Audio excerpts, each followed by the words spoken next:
Assalamu alaikum, namaskar, sastrikal, shalom. May the peace and blessings of Almighty God be with us all. My name is Aleem Kader Baksh, welcoming you to Interfaith Reflections, a Caribbean TV production. This is the day God has given us. May we have a beautiful night. The meaning of Sohani Rat, our theme song.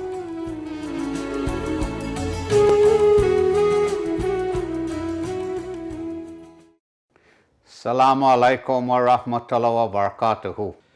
We now open with Surah Fatiha, the opening chapter of the Holy Quran. أعوذ بالله من الشيطان الرجيم. بسم الله الرحمن الرحيم. الحمد لله رب العالمين. الرحمن الرحيم.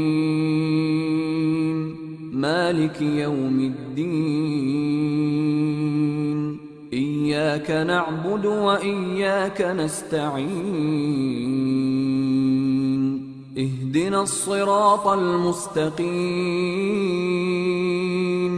صراط الذين أنعمت عليهم غير المغضوب عليهم ولا الضالين.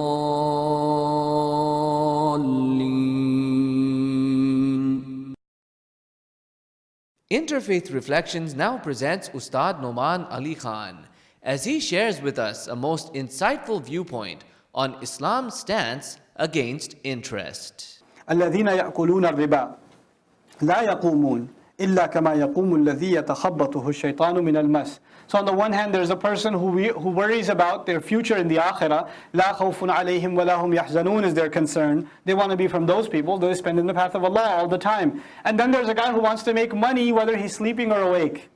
Day and night he wants to make money. Well, how can you make money sleeping and awake? You can get your money to make money for you. That's what riba is. Riba is making you money when you're sleeping and when you're awake, right? It's this passive income. That's supposed to be money made from money itself. And the essential, there's actually an old book. I don't know if I can dig it up now. It was written by an Indian scholar in English. It was written in the 60s. It was called Man and Money. See if you can find it. I forgot the scholar's name. It's called Man and Money. And it's basically a thesis he wrote on the effects of riba on a society and how banks will eventually go bust and houses will collapse because mortgages are happening. And then jobs will be lost, and this entire bubble that's built by riba will collapse. It was written in the 60s in India. I was like, whoa, that's kind of pretty good foresight, because that's what riba does and is doing, So الَّذِينَ يَأْكُلُونَ الرِّبَا لَا يَقُومُونَ. They stand on nothing. They have no basis. لَا يَقُومُونَ. They don't stand, meaning you don't see them around. That's the figurative meaning. Those who consume riba, you don't see them around. They don't stand. إِلَّا كَمَا يَقُومُ الَّذِي يَتَخَبَّطُهُ الشَّيْطَانُ مِنَ الْمَسِّ. Except just like the one who stands around that has been touched by, or has been taken by the shaitan, grabbed by the shaitan with a touch. In other words, the devil has touched someone was an expression that someone's gone crazy. Someone's wild, their hair's all over the place, their disheveled clothes, and they're running crazy in the street. تَخَبَّطَهُ الشَّيْطَانُ مِنَ الْمَسِّ. That was the expression. Allah says people who consume riba are that crazy. You want to see an example of that? And now it's not because most trading happens online now, but back in the day, stock market, the floor of the Wall Street stock market, you want to see يَتَخَبَّطُهُ الشَّيْطَانُ مِنَ الْمَسِّ, you watch a video of that, opening and closing bell. You'll see it. You'll see what that looks like. Dignified, educated people turning into crazy wild animals. Then I saw a lot of this personally. I went to business school in New York City in Baruch College, and most of my friends from the MSA were finance majors. And in finance majors, by the time you're a junior in college, they teach you how to trade in the stock market. And even back in the day, E-Trade was a new thing. So they all got hooked on to E-Trade, right?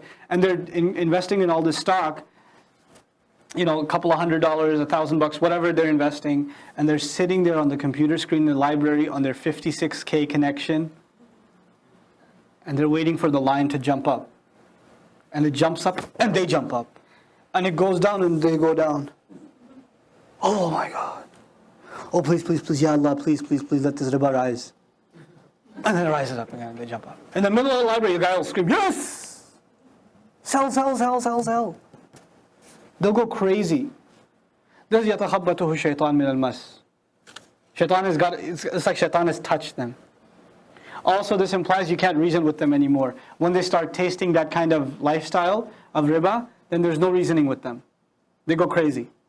And then, and how crazy do they get? Well, they say ذَلِكَ بِأَنَّهُمْ قَالُوا إِنَّمَا الْبَيْعُ مِثْلُ الرِّبَى. That is because they say bay' is just like riba, trade, business which Allah made halal, is just like riba. What's the difference?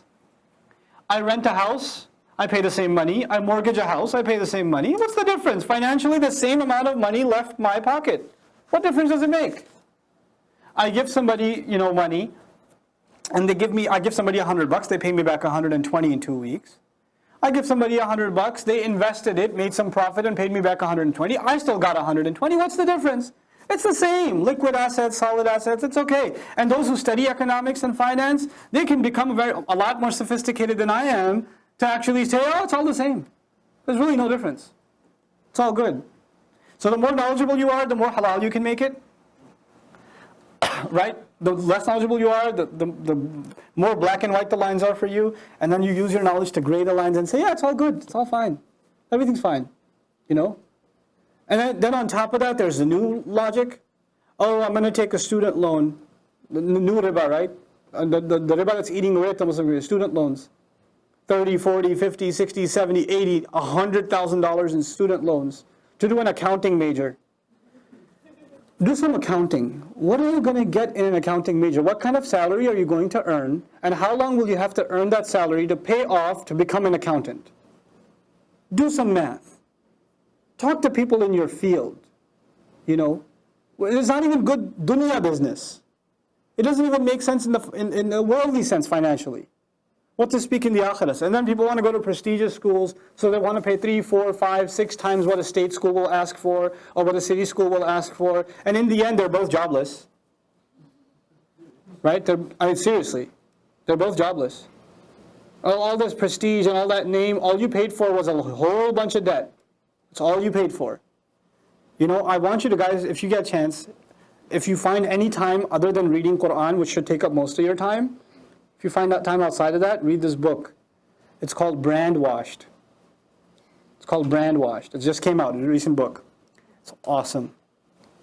How we have been convinced of value in brands, whether they're schools, or shoes, or cars, or clothes, right? We're convinced of brands all around it. And we can be convinced that our happiness and our dignity and our self-worth lies in the brands that we hold in our hands.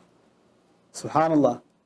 The brand of the university we graduated from. We should name it, we should buy its sweatshirt and wear it around. So people can ask, hey, you went to, oh yeah, cool. It's pretty awesome. Yes, I did. Yes, I did. Still paying for it. Actually, my parents are, because I don't have a job. I spend most of my days on Netflix or something. But yeah, they're paying for my college. And so they'll argue. And so the new argument is, hey, you're going to go become a doctor. Take the loan. You're going to save lives. It's a good thing. You're doing an ibadah I even heard this. You're doing an ibadah for the sake of Allah. Go take the riba loan. Oh, what? When did that happen? When has that ever been argued? When in Islam did the ends ever justify the means? When did that ever happen? SubhanAllah. The insanity of it all. When people get engulfed into and this is the last comment I'll make about this, but I think it's relevant. Muslims have to be convinced that our deen is the solution. Our deen is the solution for our personal problems, our family problems, our community problems, and the world's problems. The problem of world peace, Allah's book has something to say about that. The problem of corruption, Allah's book has something to say about that. The problem of economic corruption, Allah's book has something to say about that. I'll add to that now. The smartest minds in the Muslim world, some of the most intelligent people in the Muslim world, live right here in the United States and are getting higher education. And those minds are not being used to expose or to explore how Islam is a solution. They're actually submitting themselves to the modern world as the solution. And Islam should cater to the solution. Assalamu alaikum. and welcome to the Imdadul Islamic Center, located at 26 LePage Court in North York. Programs at the center are as follows. Arabic classes for all ages, free of charge. Last Saturday of every month, we have the Sisters program. First Sunday of every month is Feed the Homeless. We have a not-for-profit bookstore available, and we have a food bank for the needy. We also have social support services free of charge at the center. For information concerning the center, you may call 416-636-0044. For information concerning funeral arrangements and burial plots, you may contact our Treasurer Abdurrahman at 905-303-8954. Jazakallah. May Allah bless each and every one of you and your families. We invite you to join us to further your viewing pleasure. Later today at 11:30 a.m. Eastern, join us on Czechs Television for our entertainment magazine program, Caribbean TV. And if you have liked today's episode of Interfaith Reflections, you can watch it again online anytime through youtube.com/interfaithreflection. Each day, countless individuals face challenges with mobility, whether ailments from birth, stricken by disease, or through unforeseen human factors. TCCF is on a mission to refurbish pre-used wheelchairs, walkers, and canes to help those within the Caribbean in the greatest of need, to make the world around them just a little bit easier. Join the effort and help TCCF today. Donations are tax deductible. Please call or visit online. Interfaith Reflections now continues with Ustad Noman Ali Khan as he presents his most insightful viewpoint on Islam's stance against interest. How many people are actually doing research in finance and maybe showing a modern alternative to riba? If we're convinced riba is evil, instead of saying, well, riba is everywhere, you can't escape it now, it's a reality now, at least explore the alternative. At least that. Who should be doing it? Who's going to do that in the world? We are. And this is an evil that doesn't just hurt us, it hurts humanity. I mean, just think about it in very layman's terms. I'm not a financial analyst. I'm a very layman person in finance. Just think of it in very basic, primitive terms. You got a house in New York in 1820. You paid $10,000 for that house. Or better yet, you paid a brick of gold for that house. A brick of gold you paid for that house. Now you own that house, right? And you bought it on interest, of course. So you're supposed to make payments of $10,000 over a course of 20 years. How much did you end up paying? $25,000. Now come times for you to sell that same house. You're going to sell it for $11,000, $12,000, make a little profit. What are you going to sell it for? Well, you spent $25,000, so you should at least ask for $30,000. The next guy buys it for $30,000. He's going to take another 30 years to pay it off. How much did he pay? He paid $60,000.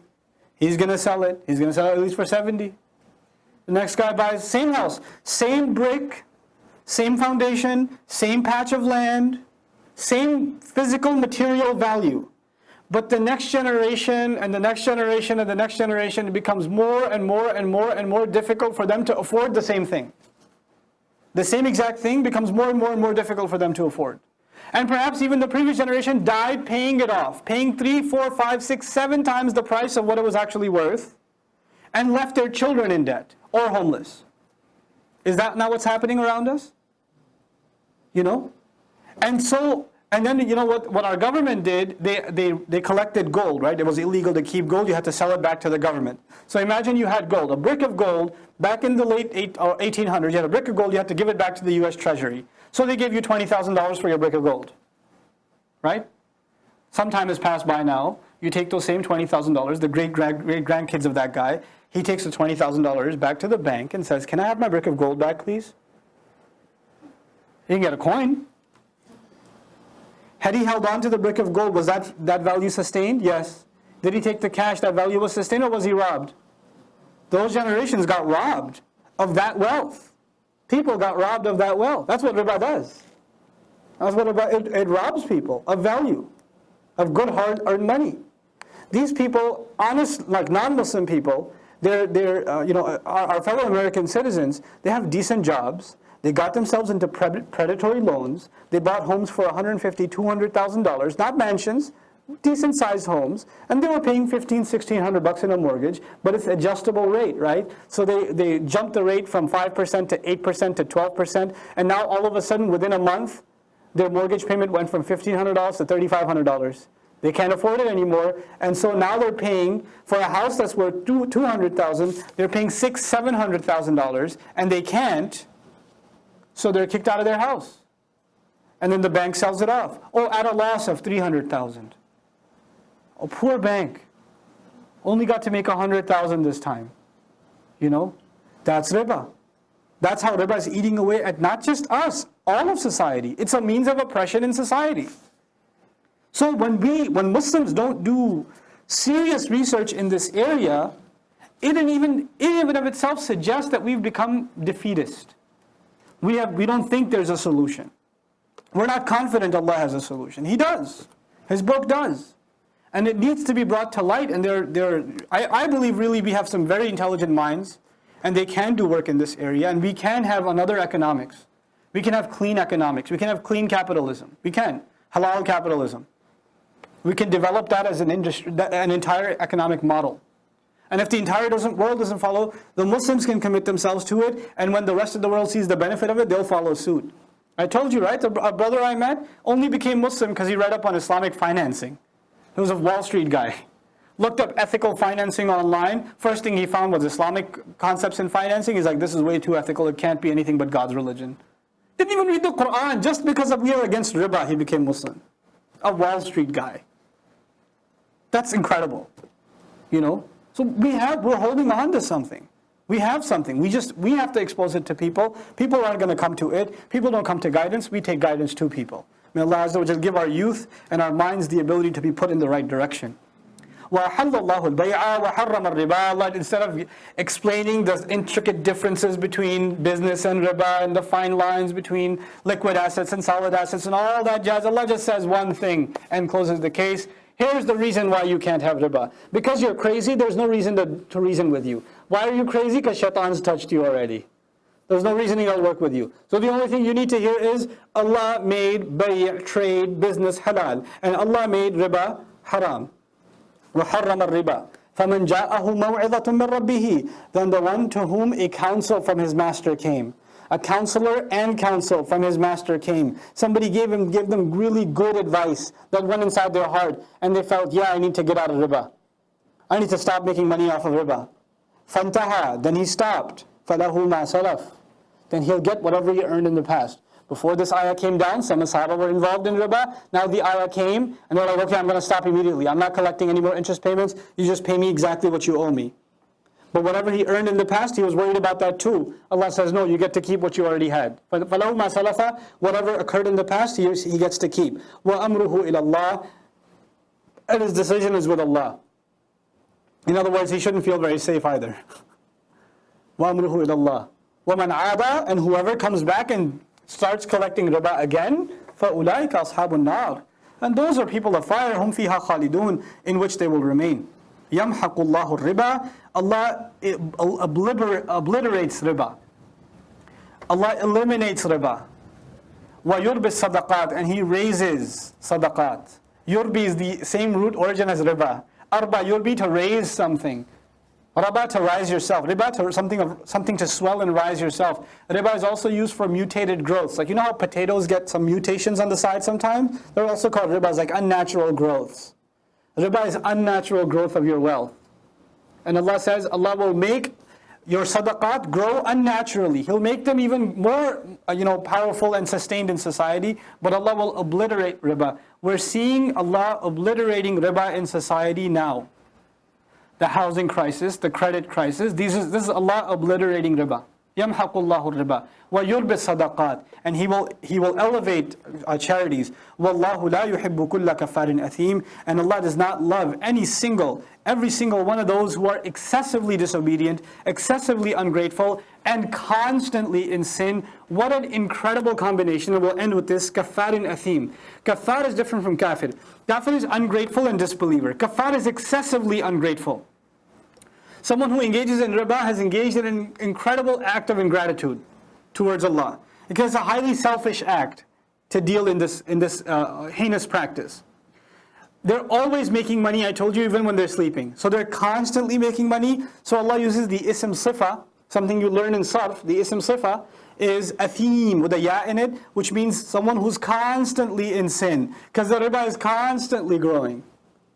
So they're always in sin. Whether they're sinning physically or not, their money is always sinning for them. Kafarin athim, Allah doesn't love those kinds of people. They are engrossed in sin all the time. How can a person who's engrossed in sin all the time make dua to Allah? What kind of dua will that be? How will Allah answer? فَأَنَّ يُسْتَجَابُ لَهُ. How will he be answered? How can that person be? If he's breathing sin, sleeping sin, wearing sin constantly, they're in that environment. What kind of dua will be answered for them? May Allah protect us and our families from riba. Barakallahu li wa lakum fil Qur'an al-Hakim wa nafa'ni wa iyyakum bil ayati wa dhikr al-Hakim. Interfaith Reflections now invites you to take a look at one of the many activities of social outreach offered by the Imdadul Islamic Center.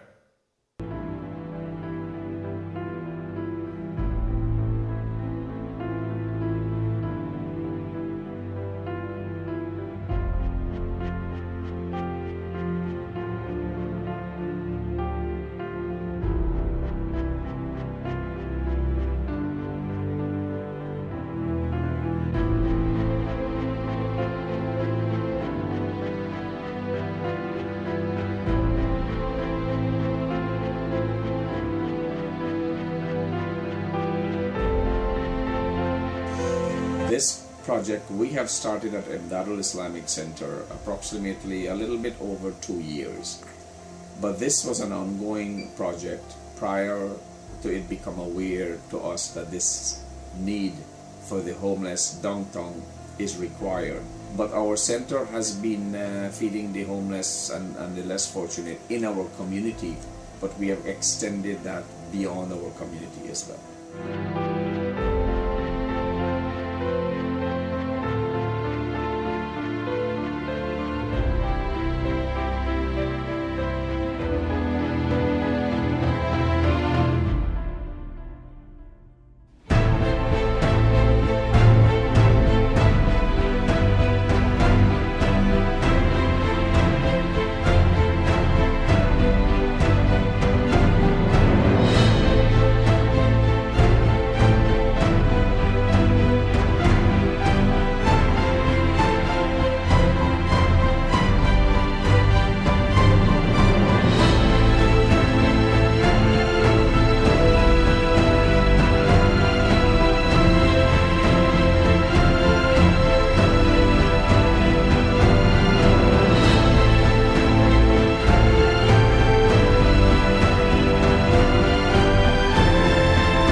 Please support the mission and the programs of the Imdadul Islamic Jamaat of Toronto. Donations can be made either online or by telephone at 416-636-0044. Today's Interfaith Reflections closes with a beautiful qawwali by Neha Naz, Jannati Aurat.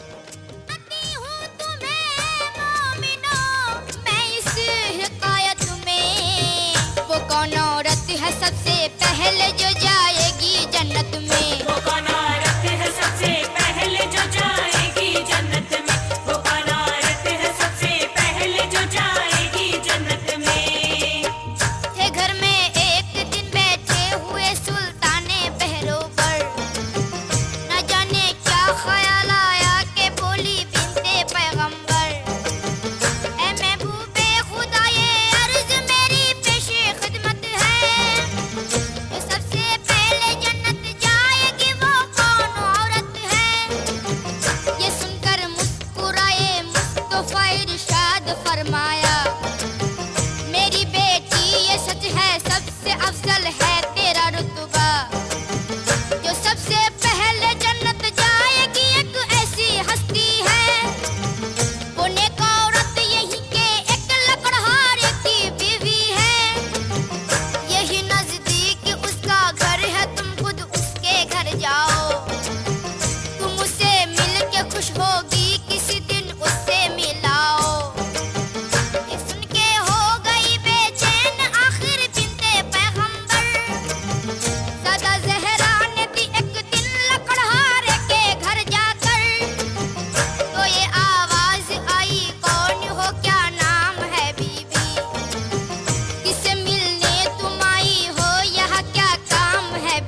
सकता है हर कोई रसूल अल्लाह के घर से के आ सकता है हर कोई रसूल अल्लाह के घर से As we close this week's program, the President and Executive of the Imdadul Jamaat sends Durood to our Holy Prophet Muhammad, peace and blessings of Almighty Allah be upon him, and salams to all of our brothers and sisters.